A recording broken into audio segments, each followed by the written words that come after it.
day 31, so we've got less than 20,000 verses left. Now imagine we're in lockdown for the next 100 years, and when everything got back to normal, people started to think to themselves, I know what I need right now.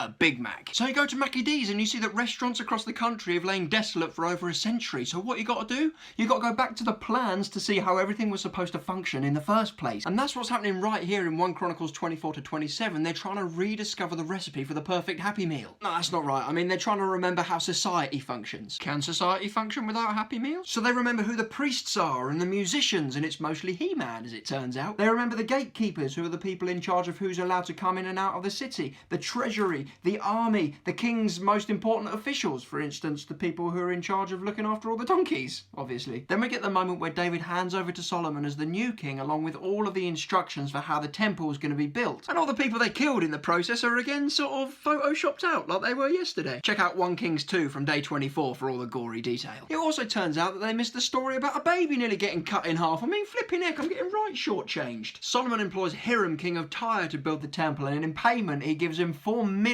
litres of wheat and 400,000 litres of wine. How the heck are you supposed to build a temple under the influence of that much booze? Somehow they manage it, and billions of pounds worth of gold go into building the temple. When it's finally finished and they're all moved in and all the furniture's in the right place, Solomon prays this prayer of dedication, and fire comes down from heaven and burns up the offering that Solomon's given to God. Remember as well that part of Solomon's prayer is that he asks God not to abandon them if they turn away from him. And the whole point of Chronicles is to show us that that prayer is going to get answered despite all the mess that was made in 1 and 2 Kings. So you get this promise from God in 2 Chronicles 7 that is a thread that runs through the whole Bible. If my people who are called by my name will humble themselves and pray and seek my face and turn from their wicked ways, then I will hear from heaven and will forgive their sin and heal their land. Man, imagine if that was still true. Tune in tomorrow for another look at a load of terrible kings!